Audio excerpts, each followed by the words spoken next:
তোমার দয়ায় জান্নাতে যেতে চাই, আমল দিয়ে না। পারবেন বলতে?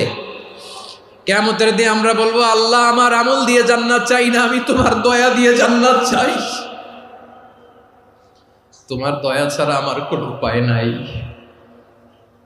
কারণ আল্লাহ যদি বিচার করে বাঁচার কারো উপায় নাই। আল্লাহ যদি বলে ফেলেন তুই এটা করলি কেন, ওখানে গেলি কেন, কোরআনে 1000 বার নিষেধ করলাম তারপরেও এই পাপে জড়ালি কেন, এরকম প্রশ্ন ছুড়ে দিলে আমার উত্তর আছে? বাঁচার কোনো উপায় আছে?